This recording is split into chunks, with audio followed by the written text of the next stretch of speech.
صباح الخير يا بنات، عاملين ايه؟ يا رب تكونوا بخير. في موضوع نفسي اكلمكم فيه قوي. الموضوع ده هو ليه البنت لازم يكون عندها مصدر دخل خاص بيها. مصدر الدخل ده للبنت ما عادش رفاهيه، ده حاجه بقت ضروريه جدا. متطلبات الحياه بقت كتير، امان ليكي واستقرار، مش هيحوجك لحد.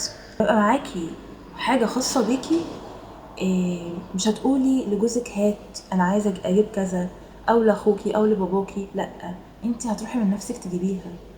والدنيا مش مضمونه، ولا علاقه، ولا شغل، ولا صحاب، ولا حتى ظروف. يعني انت ظروفك النهارده مش زي ظروفك بكره.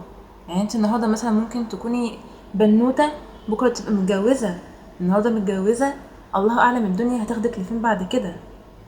فلازم يكون ليكي مصدر دخل ثابت، تعرفي تتصرفي بيه في وقت الأزمات، في وقت التقلبات، في وقت الغدر من أي حد. مش بتكلم على حد معين، لا، أنا بتكلم على أي حد انتي معتمدة عليه اعتماد كلي في الصرف عليكي.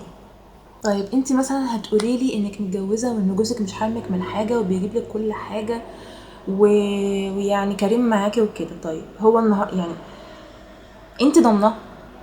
انتي ضامنة ان هو يفضل كده على طول؟ انا مش بقول حاجه وحشه او حاجه، لا، انا يعني بقول لك طيب هو يا ستي كريم معاكي، بس فكره انك تروحي تقولي له كل شويه هات لي واعمل لي وسوي لي، يعني حاجه بتبقى ساعات تقيله على القلب برضو يعني.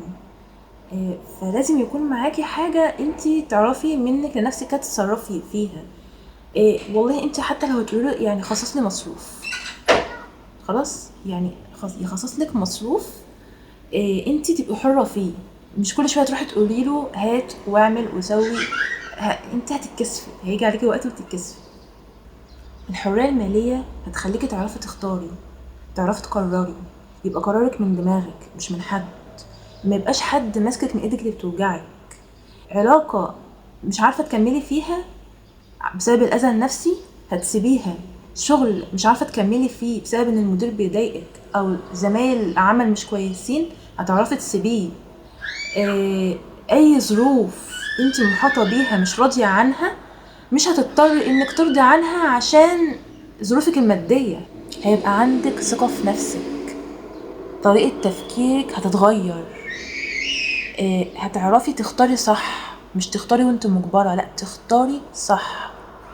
نفسك تعملي حاجة هتعمليها، سواء بقى تطلعي رحلة، تجيبي لنفسك طقم، تستثمري في حاجة معينة، تروحي جيم، تخرجي خروجة معينة، تروحي حتة معينة.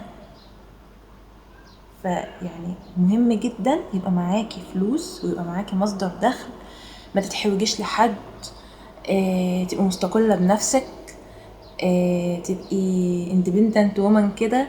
مش independent woman يعني تبقى حد جامد، يعني انا اقصد يعني تبقي مستقلة، ما تحتاجيش لحد. في النهاية عايزة اقولك لازم يكون عندك مصدر دخل عشان محدش يبيع ويشتري فيك. ويلا باي باي.